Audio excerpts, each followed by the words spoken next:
Latest programme కోసం bell icon ని click చేయండి. దేవుడి దీవెనని పొందండి. అబ్రహాం దేవునికే మహిమ కలుగునుగాక. ఆమేన్. ప్రియమైన దైవజనులారా, ప్రభు క్రీస్తు యొక్క స్నేహితులారా, ఈరోజు శుక్రవారం 13వ తారీఖు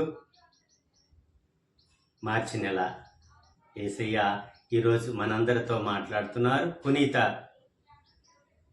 మార్కు గారు రాసిన శుభవార్త 12వ అధ్యాయము వచనములు 28 నుండి 34 వరకు. ప్రముఖ శాసనము. ధర్మశాస్త్ర బోధకులలో ఒకడు వచ్చి వారు తర్కించట చూసి ఆయన చక్కగా సమాధానం ఇచ్చినని గ్రహించి, ఆజ్ఞలన్నింటిలో ప్రధానమైనదేది అని ప్రశ్నించెను. అందుకు యేసు, ఇశ్రాయేలీయులారా వినుడు, మన దేవుడైన ప్రభు ఏకైక ప్రభువు. నీ దేవుడైన ప్రభువును నీ పూర్ణ హృదయముతోను, పూర్ణ ఆత్మతోను, పూర్ణ మనస్సుతోను, పూర్ణ శక్తితోను ప్రేమించవలెను. ఇది ప్రధానమైన ఆజ్ఞ. నిన్ను నీవు ప్రేమించుకున్నట్లు నీ పొరుగువారిని ప్రేమింపుము. ఇది 2వ ఆజ్ఞ. వీనిని మించిన ఆజ్ఞ మరి ఒకటి లేదు అని సమాధానమిచ్చెను. అప్పుడు అతడు, బోధకుడా, నీవు యథార్థమును చెప్పితివి. దేవుడు ఒక్కడే, ఆయన తప్ప మరి ఒకడు లేడు. ఆయన్ను పూర్ణ హృదయంతోనూ, పూర్ణ మనస్సుతోనూ, పూర్ణ శక్తితోనూ ప్రేమించటియు, తనను తాను ప్రేమించుకున్నట్లు తన పొరుగువాడిని తాను ప్రేమించటియు సమస్త హోమముల కంటే, సమస్త బలుల కంటే ఘనమైనది అని పలికెను. చక్కగా సమాధానమిచ్చిన ఆ ధర్మశాస్త్ర బోధకునితో యేసు, దేవుని రాజ్యమునకు నీవు దూరముగా లేవు అనెను. అటు తర్వాత ఆయనను ఎవరును ఏమీయను అడుగుటకు సాహసింపలేదు. ఇది ప్రభు అయిన క్రీస్తుని యొక్క వాక్కు. క్రీస్తు ప్రభువా, మీకు స్తుతి మహిమ కలుగునుగాక. ఆమేన్. ప్రియమైన దైవజనులారా, ప్రభు క్రీస్తు ఈరోజు మనందరికీ కూడా గొప్ప విషయాలను తెలియజేస్తున్నారు. ఈ పరిశుద్ధ గ్రంథములో, పూర్వ నిబంధనలో తండ్రి దేవుడు మనకు 10 ఆజ్ఞలు ఇచ్చి ఉన్నారు. అయితే యేసయ్య అంటున్నారు, నేను ఈ పరిశుద్ధ గ్రంథంలో ఉన్నవి నేను తారుమారు చేయడానికో లేకపోతే వాటిని మార్చడానికో నేను రాలేదు, వాటిని సంపూర్ణం చేయడానికి వచ్చానని పలికిన ప్రభు క్రీస్తు ఈరోజు ధర్మశాస్త్ర బోధకులతోనూ పరిచర్య చేస్తున్న వారితోనూ వాగ్వివాదములు చేస్తున్నారు, వాళ్ళతో తర్కిస్తున్నారు, వాళ్ళతో మాట్లాడుతున్నారు. అయితే అప్పుడు ధర్మశాస్త్ర బోధకులు రకరకాల ప్రశ్నేసి ఆయన నిందిస్తూ రకరకాలుగా మాట్లాడుతున్నారు. అటువంటి సందర్భంలో ఒక ధర్మశాస్త్ర బోధకుడు వచ్చాడు. ధర్మశాస్త్ర బోధకులలో ఒకడు వచ్చి వారు తర్కించుట చూసి, అంటే మిగిలిన ధర్మశాస్త్ర బోధకులు పరిశీలి యేసు ప్రభుతో తర్కిస్తున్నారు. అది చూసి ఒక ధర్మశాస్త్ర బోధకుడు యేసు ప్రభు దగ్గరికి వచ్చి ఆయనతో మాట్లాడుతున్నారు. ఆయన చక్కగా సమాధానం ఇచ్చాడని గ్రహించి, అంటే ప్రభు యేసయ్య వారందరికీ కూడా చక్కగా సమాధానం ఇస్తున్నారు. వాళ్ళు వేసిన ప్రశ్నలకి సమాధానాలు చెప్తున్నారు. అయితే ఈ సందర్భాన్ని చూస్తున్న ఒక ధర్మశాస్త్ర బోధకుడు యేసు దగ్గరికి వచ్చి ఇలా అంటున్నారు, చక్కగా సమాధానం ఇచ్చి గ్రహించి, ఆజ్ఞలన్నింటిలో ప్రధానమైన ఆజ్ఞ ఏది అని ఆ ధర్మశాస్త్ర బోధకుడు యేసయ్యతో అడుగుతున్నారు. అప్పుడు యేసయ్య ఆయనకి సమాధానం చెప్తున్నారు, ఇశ్రాయేలీయులారా వినుడు, మన దేవుడైన ప్రభువు ఏకైక ప్రభువు. మన దేవుడైన ప్రభువు ఏకైక ప్రభువు. ఇశ్రాయేలీయులారా, ఈయన ఇశ్రాయేలీయుడే.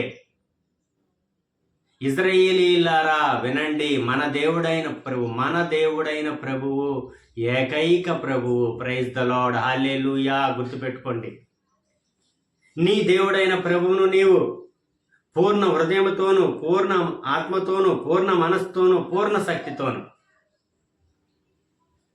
ప్రేమించాలి. మన తండ్రి అయిన ప్రభువుని ఎలా ప్రేమించాలి? నీ పూర్ణ హృదయంతోను, పూర్ణ ఆత్మతోను, పూర్ణ మనస్సుతోను, పూర్ణ శక్తితోను నువ్వు ప్రేమించాలి. ఇదే మొట్టమొదటి ఆజ్ఞ. ఇంకా 2వ ఆజ్ఞగా, నిన్ను నీవు ప్రేమించుకున్నట్లు నీ పొరుగు వారిని ప్రేమించండి. ఇది 2వ ఆజ్ఞ. ఈ 2 ఆజ్ఞలను మించిన ఆజ్ఞ మరొకటి మనకు లేదు అని కొండ బదలగొట్టినట్లు యేసయ్య ఈరోజు ధర్మశాస్త్ర బోధకులతోనూ పరిచయులతోనూ ఆ ఇజ్రాయేలీలతో ఈ మాట పలుకుతున్నారు. వాళ్ళందరికీ బుర్ర పాడైపోయింది మిత్రులారా. అంటే ఆయన్ని టెస్ట్ చేస్తున్నారు, పరీక్షిస్తున్నారు. ఏదైనా చిన్న తప్పు దొరికితే ఆయన ఆ తప్పులో ఈయన్ని పట్టుకొని పీడించి అందరి ప్రజల ముందు, ప్రధానార్చకుల ముందు, ధర్మశాస్త్ర బోధకుల ముందు నిలబెట్టి కొట్టి చంపేయాలని కుళ్ళుతోనూ కుతంత్రంతోనూ ఉన్న దుష్టులు అయినా ఈ ధర్మశాస్త్ర బోధకులు, పరిచయులు యేసయ్యని రకరకాల ప్రశ్నల్లో చిక్కించుకుంటున్న సందర్భంలో యేసయ్య ఈ మాట చెప్తున్నారు. అప్పటికే వాళ్ళకి తెలుసు పరిశుద్ధ గ్రంథంలో 10 ఆజ్ఞలు ఉన్నాయని వాళ్ళకి తెలీదా? మళ్ళీ అలా అడగడం, ఈ పరిశుద్ధ గ్రంథంలో ప్రధానమైన ఆజ్ఞ ఏదండి అని అడుగుతున్నాడు. ప్రతిదీ ప్రధానమైన ఆజ్ఞ, 10 ఆజ్ఞలు కూడా ప్రధానమైనవే. ఒకటి తక్కువ ఒకటి ఎక్కువ ఏదీ లేదు. అందుకే వాళ్ళకి బుద్ధి వచ్చినట్లు యేసయ్య సమాధానం చెప్తున్నాడు. నీ తండ్రి అయిన దేవుణ్ణి నీవు పూర్ణాత్మతోను, పూర్ణ హృదయంతోను, పూర్ణ మనసుతోను, పూర్ణ శక్తితోను, పూర్ణ హృదయంతోను నువ్వు ప్రేమించాలి. మొదటి ఆజ్ఞగా చెప్తున్నారు యేసయ్య. రెండో ఆజ్ఞ, నిన్ను నీవు ప్రేమించుకుంటున్నావు కదా, నీ పొరుగు వారిని కూడా అలాగే ప్రేమించు. ఈ 2 ఆజ్ఞలు నువ్వు పాటించాలి, నీ జన్మధన్యం. ఇంక ఈ 2 ఆజ్ఞలు మించిన ఆజ్ఞ మరొకటి లేదు. ఆ మాట వినగానే ఆ ధర్మశాస్త్ర బోధకుడు ముక్కు మీద వేలేసుకున్నారు. అక్కడ ఉన్న వాళ్ళందరూ కూడా అంతే. ఆ 10 ఆజ్ఞలు ఈ 2 ఆజ్ఞలో ఇమిడి ఉన్నవి. ఆ 10 కమాండ్మెంట్స్ తండ్రి దేవుడు యెహోవా తండ్రి ఇచ్చారు, మోషే ద్వారా ఇచ్చారు 10 కమాండ్మెంట్స్. ఆ 10 కమాండ్మెంట్స్ కూడా ఈ 2 ఆజ్ఞల్లో పూర్తిగా ఇమిడి ఉన్నాయి. ఈ 2 పాటిస్తే ఆ 10 కూడా పాటించినట్లే. ప్రైజ్ ద లార్డ్, హల్లెలూయా అని సమాధానం చెప్పగానే ఆ ధర్మశాస్త్ర బోధకుడు చాలా అప్రిషియేట్ చేశారు యేసయ్యని. బోధకుడా, నీవు యథార్థము పలికితివి. దేవుడు ఒక్కడే, ఆయన తప్ప మరి ఒకడు లేడు. ఆయనను పూర్ణ హృదయంతోను, పూర్ణ మనసుతోను, పూర్ణ శక్తితోను ప్రేమించుటయు, తను తాను ప్రేమించుకున్నట్లు తన పొరుగువాడిని ప్రేమించుట సమస్త హోమముల కంటే, సమస్త బలుల కంటే ఘనమైనది. ప్రైజ్ ద లార్డ్, హల్లెలూయా. నువ్వు భలే చెప్పావు బోధకుడా, భలేగా చెప్పావు. నువ్వు చెప్పిన సమాధానం తిరిగిలేదు.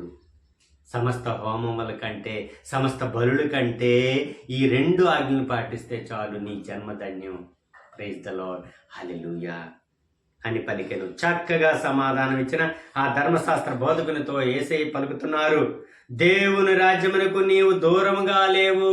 ప్రైజ్ ద లార్డ్, హల్లెలూయా. నీవు దేవుని రాజ్యానికి దూరంగా లేవు, కడు దగ్గరగా, దేవునికి దగ్గరగా నువ్వు ఉన్నావు అని యేసయ్య ఆ ధర్మశాస్త్ర బోధకుడితో పలుకుతున్నారు. ఈరోజు నీతోనూ నాతోనూ పలుకుతున్నారు. మిత్రులారా, ఈ 2 ఆజ్ఞలను పాటించండి, చాలు చాలు, నీ జన్మధన్యం. నువ్వు పరలోకవాసివి, దైవ కుమారుడివి, యావే ప్రభు యొక్క వారసుడివి. తప్పకుండా మిత్రులారా, యేసయ్య పలికిన మాట ఇది. ఇంకా చివరిగా, దేవుని రాజ్యమునకు నీవు దూరముగా లేవు అనెను. అటు తర్వాత ఆయనను ఎవరును ఏమీను అడుగుటకు సాహసింపలేదు. ఈ సమాధానం చెప్పగానే మిగిలిన వారందరూ కూడా నోరు మూసుకొని ఎవరింటికి వాళ్ళు వెళ్ళిపోయారు. ఇంకెవరు కూడా ఏ ప్రశ్నలు కూడా అడగలేదు. ప్రియమైన దైవజనులారా, మరి యేసయ్య ఈరోజు మనందరికీ తెలియజేసిన ఈ 2 నియమాలను మనం పాటించాలి. మన జన్మము ధన్యం చేసుకోవాలి. మనం ధన్యులుగా ఉండాలి, ప్రభు వారసులుగా ఉండాలి. తండ్రి, కుమార, పరిశుద్ధాత్మదేవ, ఈ దినం ఈ వాక్య పరిచర్య ప్రతి ఒక్కరిలో కూడా ప్రభువా ఈ 2 ఆజ్ఞలను పాటించే శక్తిని, పరిశుద్ధాత్మను మాలో నింపి మమ్మల్ని దీవించి కాచి కాపాడమని ఈ మనవలు మా నాథుడు మేకైక కుమారుడైన నజరుడైన యేసు నామములో మమ్మ ఫలింపచేయమని బ్రతిమాలుతున్నాం అబ్బా తండ్రి. Amen, amen, amen. God bless you all. దేవుడు మిమ్మల్ని దీవించును గాక. ఆమేన్.